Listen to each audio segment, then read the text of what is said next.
So I learned the hard way that you're not supposed to use your bow eye as the primary mooring line.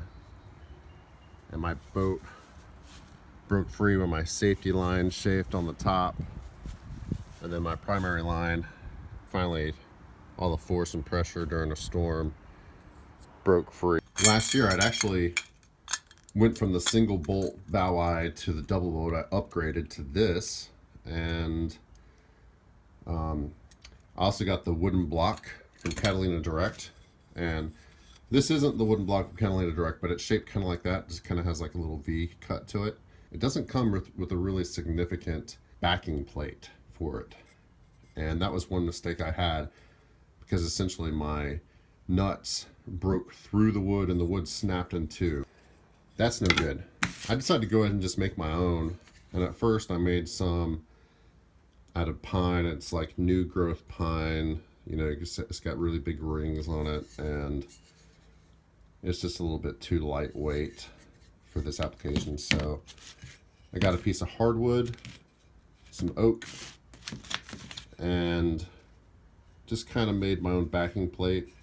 The curve isn't absolutely perfect, but it's pretty close enough, and I covered it in epoxy just to help make sure that it lasts a little bit longer.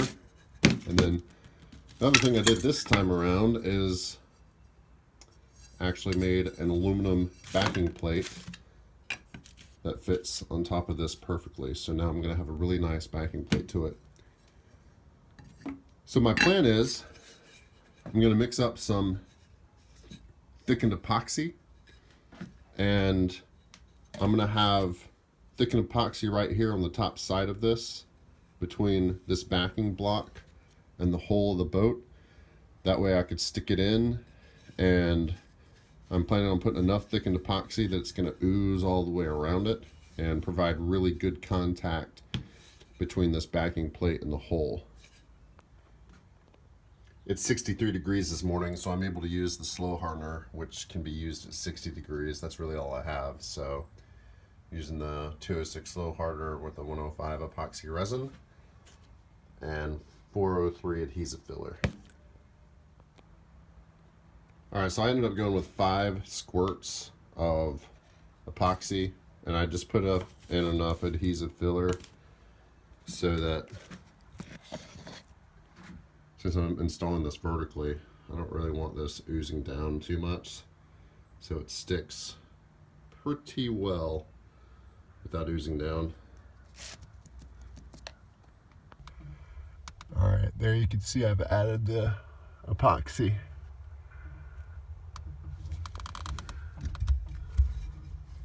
I wish I had a little bit more squeeze out. I'd say probably about 7 squirts would have done it instead of 5, but go ahead and go mix up some more real quick and see if I can't add the rest of that squeeze out in there.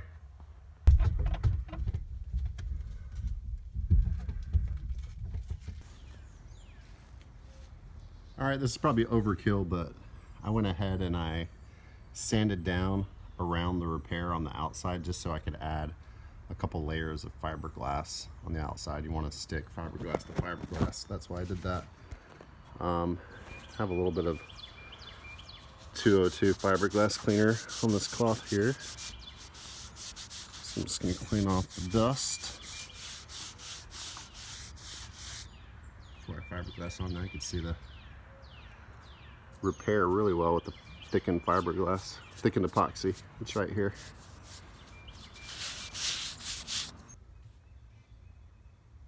Alright, here's the 2 pieces of fiberglass that I cut. So one's a little bit smaller than the other one, so I'll put this one on first, and then I'll put this one on top of that.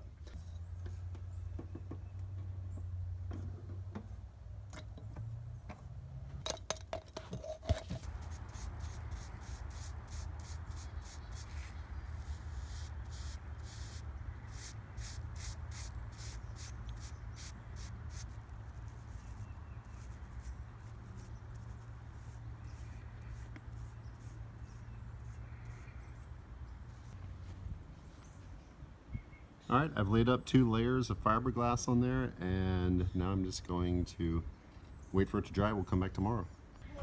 Alright, here I sanded down the fiberglass a little bit and cleaned it up. So I've been kind of struggling to decide which fairing compound to use. I have the 407 right here. This is a lower density fairing filler. This is micro light. This one, the 410, is easier to sand. It's easier to feather in, but it doesn't really like places where it's going to be exposed to extremely high temperatures, and you wouldn't want to put a dark colored paint on top of it. I have a white paint, but it's still on a part of the boat where I am kind of worried about the temperature thing. This is going to be harder to sand, but I think I'm going to go with the 407. I'm going to mix this up to be like a, not a mayonnaise consistency, but I'm going to go with a peanut butter consistency because this is having to be installed basically upside down on an angle because of the way the bow is shaped. So you can see here, can you look in this? This is the peanut butter. That's the consistency of it. All right, so I'm just gonna slap this on here and hope it doesn't fall off. Oh yeah. Basically, I'm just trying to put enough on here to be able to reshape the bow of the boat the way it was. And I also want to feather this in.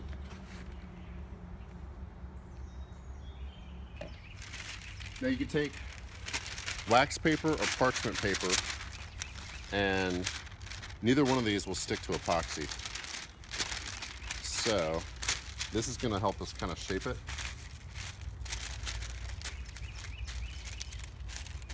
Just going to kind of fold it down to the size I think would be good.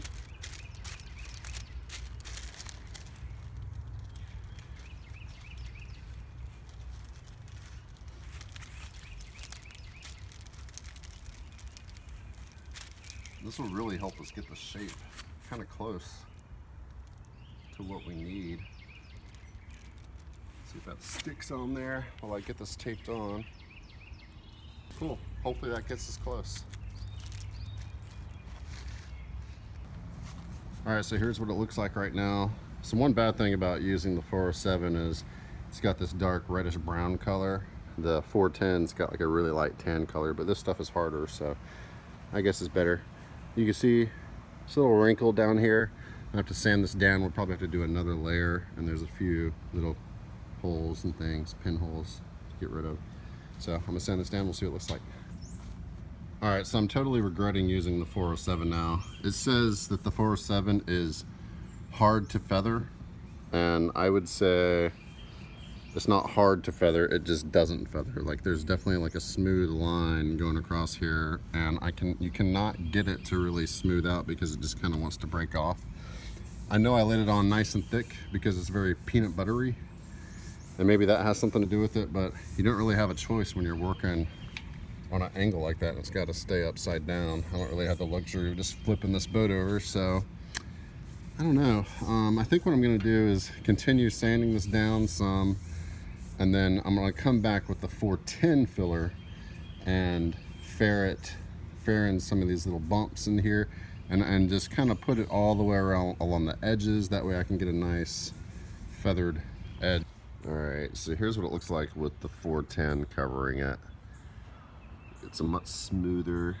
You see there's just a couple of pinholes in it, but a lot of lumps, so I'm gonna have to really smooth this out. I didn't use any type of wax paper or anything on it, so we're gonna have to sand it all down, but it'll be all good I think once we get it, and we'll see what it looks like. All right, so here's what it looks like after I've sanded down the 410 layer of fairing, and it looks a lot better. It feathers in nicely. I mean, you can barely tell any difference between the two layers here. Looks stark on the camera, I'm sure, but it's not when you feel it. And the contour still looks pretty darn good, I feel like. And I have my guard here, and as you can see, the contour is pretty darn good. So Feeling pretty happy with that. One thing I am seeing is a lot of pitting. I think I mixed up my fairing compound a little too vigorously. I got some air bubbles in there, so I'm gonna need to mix up just a tiny bit of 410, fill in those holes, and then we'll sand that out one more time, and hopefully we can get to painting. All right, so right now I have 2 coats of pre-coat and 1 coat of bright side paint, but I went ahead and I sanded it down a little bit. I'm gonna add my last coat of bright side. I thought I'd just show that. So I have a little foam roller.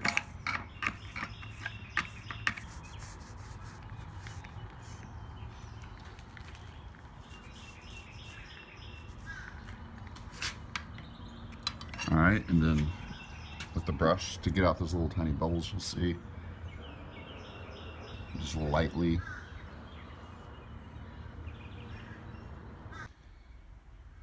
All right, so my bow eye project is done. This is what it looks like from the outside.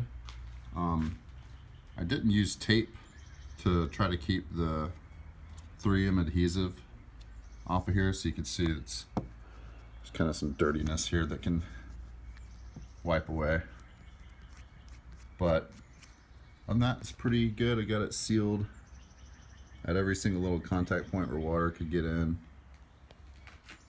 But overall, that's what it looks like. Can't really tell. All right, here's what the backing plate ended up looking like. You can see I got the wood block in there, all epoxied into place. I wasn't able to use my aluminum plate because we don't have enough thickness to work with the bolts, but I did make a plate out of steel, which is far more heavier duty than aluminum, and got my locking nuts on here, or locking washers and my nuts. So this is a much better situation than what I had before. So hopefully that will not happen again.